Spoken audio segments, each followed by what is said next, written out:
Nnamdi Kanu enduring hardship with extraordinary strength, says former lead counsel Aloy Ejimakor. In a candid revelation that underscores the ongoing struggles of one of Nigeria's most polarizing figures, Aloy Ejimakor, former counsel to Mazi Nnamdi Kanu, has painted a stark picture of the IPOB leader's detention conditions. Speaking exclusively on the heels of Kanu's abrupt relocation from Abuja to a high-security facility in Sokoto, Ejimakor described the move as swift and insensitive, potentially undermining Kanu's fundamental right to a fair hearing as his appeal looms. The decision to take him to Sokoto, very far away from Abuja, where in fact his vicinity to the Court of Appeal would have accorded him the opportunity to exercise his constitutional right to appeal. So that decision was too swift, and I believe also too insensitive to his right to fair hearing, because the next destination for him, of course, is the Court of Appeal. And it is of the record and well known to the whole world, and to the court in particular, and to the correctional authorities and the federal government, that Mazi Nnamdi Kanu, as of now, does not have any counsel of record. Nnamdi Kanu, the British-Nigerian activist and leader of the indigenous people of Biafra, IPOB, has been a lightning rod for controversy since his 2021 extraordinary rendition from Kenya back to Nigeria.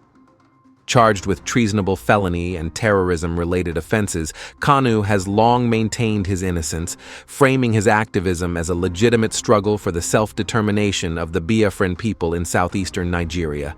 Supporters hail him as a freedom fighter.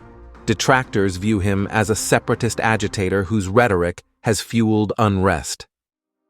Ejimakor, who stepped down from Kanu's legal team earlier this year amid procedural complexities, did not mince words about the realities of incarceration for a man of Kanu's convictions. Nnamdi Kanu is a freedom fighter.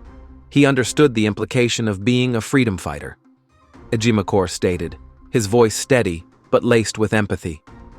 Prison is not a five-star hotel, so anybody that tells you he's comfortable is probably exaggerating. Of course he's not comfortable, but he's a very strong person. He's taking it.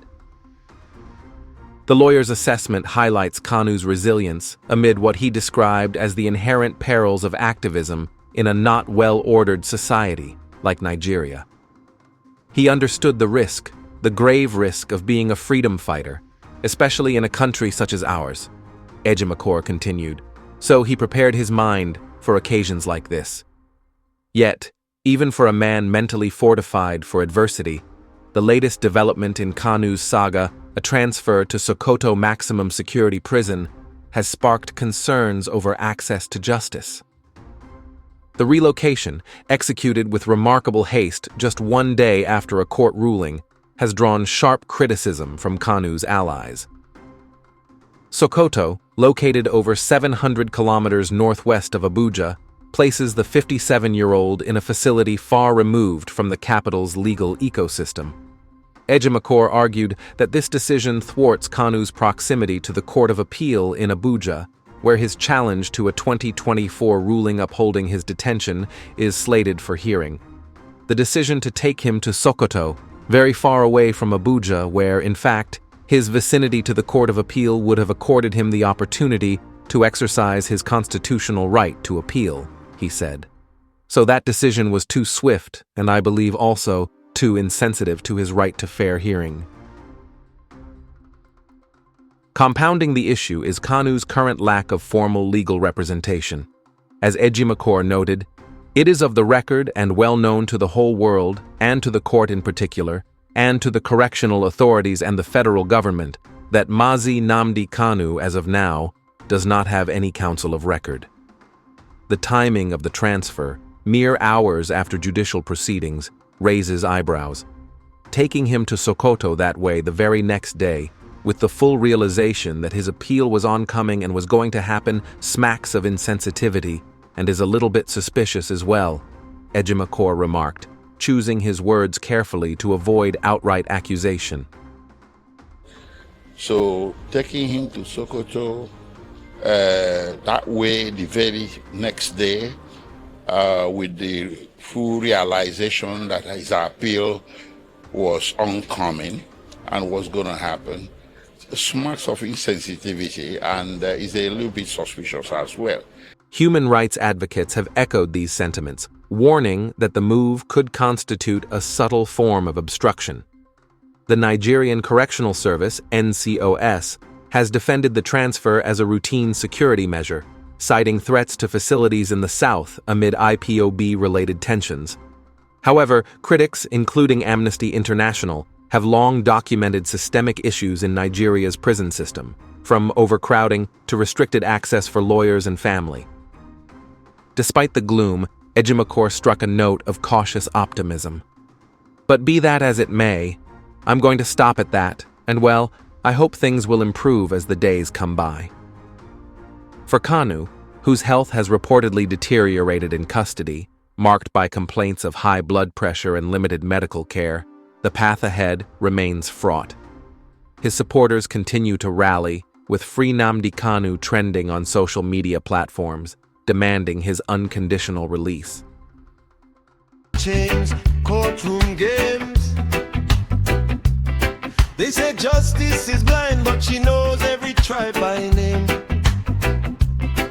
You're an honor before you swing that hammer down. Show me the law. Show me the law.